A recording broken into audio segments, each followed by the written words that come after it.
Sabar itu ternyata bukan asal sabar ketika menghadapi ujian.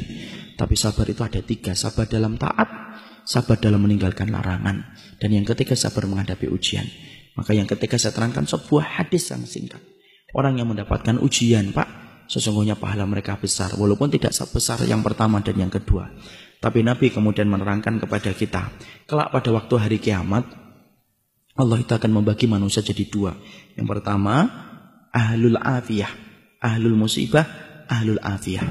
Dalam riwayat Ibnu Majah, Rasulullah itu bersabda, manusia nanti ketika dikumpulkan di padang mahsyar dibagi menjadi 2. Ada yang pertama ahlul musibah, yang kedua ahlul afiyah. Ahlul musibah itu siapa? Orang yang di dalam hidupnya diuji terus oleh Allah, sakit, bangkrut, dan lain sebagainya. Ini namanya ahlul musibah. Ada yang kedua, ahlul afiyah. Ahlul afiyah itu jarang diuji, jarang sakit, jarang kemudian mendapatkan musibah dalam hidupnya. Bapak tahu perintahnya Allah pertama kali kepada malaikat, uhsubu ahlul musibah. Hisab dulu ahlul musibah dulu. Yang ahlul musibah dihisab dulu, Pak.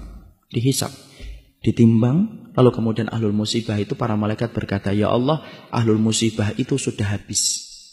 Tinggal dikit dosa-dosanya karena ditebus dengan berbagai macam musibah-musibah yang dulunya engkau berikan kepada mereka dalam kehidupan di dunia. Tinggal dikit saja. Kemudian Allah berfirman, u'tuhum salasan, kasih mereka 3. 1, khairan, kasih mereka surga. 2, afiyah, kasih mereka kekuatan. Kenapa, Pak? Siapapun di antara Bapak dan Ibu di sini yang mendapatkan ujian, pasti kekuatannya berkurang. Sakit, yang dulunya biasa lari 2 kilo menjadi lari 1 kilo. Pasti berkurang. Diganti oleh Allah dengan kontan di akhirat. Kasih mereka kekuatan untuk mengganti kekuatan yang aku ambil ketika aku memberikan ujian bagi mereka di dunia. Dan yang ketiga, mangzilah.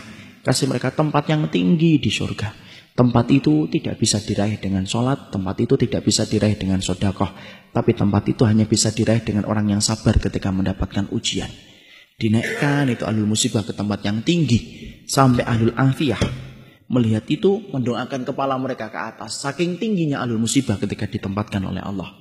Lalu kemudian ahlul afiyah berkata, ya Allah, kalau setiap dibalik ujian akan mendapatkan kedudukan setinggi itu di surga, dan begitu mudahnya mereka dihisab karena sudah berkurang dosa-dosa mereka, tolong ya Allah, hidupkan kami sekali lagi. Hidupkan kami sekali lagi.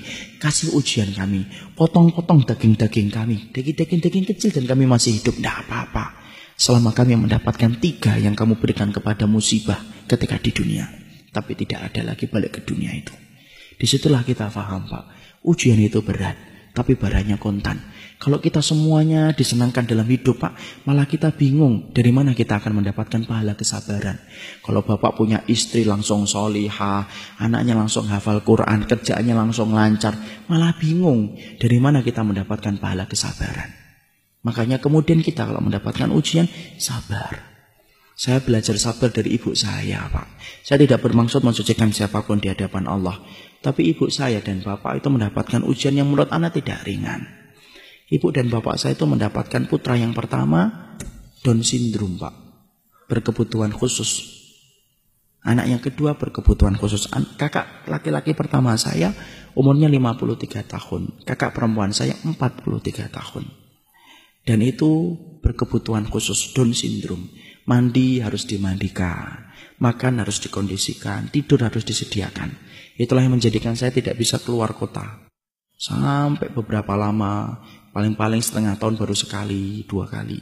Karena kemudian setelah pasca meninggalnya ibu, saya merawatnya.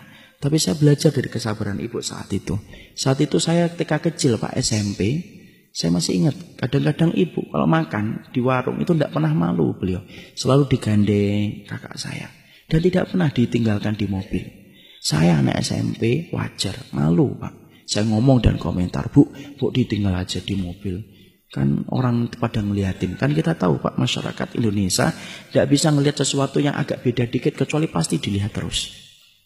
Ibu saya ngomong, tidak apa-apa, nak, biarkan saja. Ibu yang kemudian akan megangin, kamu duduk di jauh-jauh dari ibu, tidak apa-apa. Di rumah ibu bilang, tahu nggak, nak?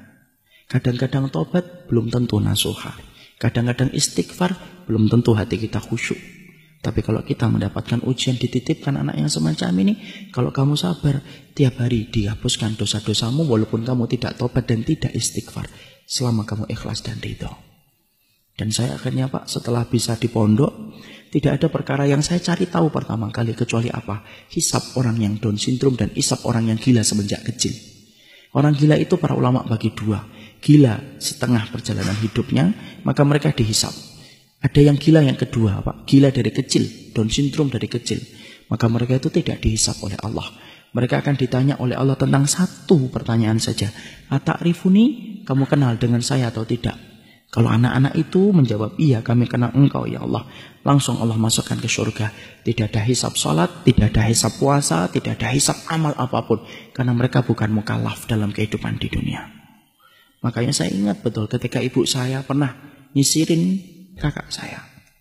Ibu saya kemudian ngomong kepada kakak saya, nak, nanti kalau kamu sudah di surga, jangan lupakan ibu ya, jangan lupakan bapak, jangan lupakan adikmu.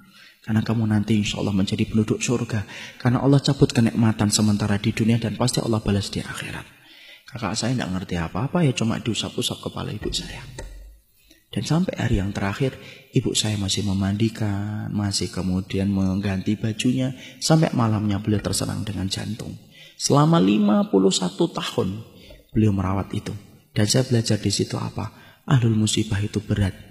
Tapi akhirnya manis bagi orang yang ridho dan orang yang ikhlas. Maka siapapun hari ini yang sedang diuji oleh Allah, sabar. Moga-moga Bapak kalau dimasukkan kepada ahlul musibah yang mendapatkan 3. Khairon, afiyah dan mangzilah.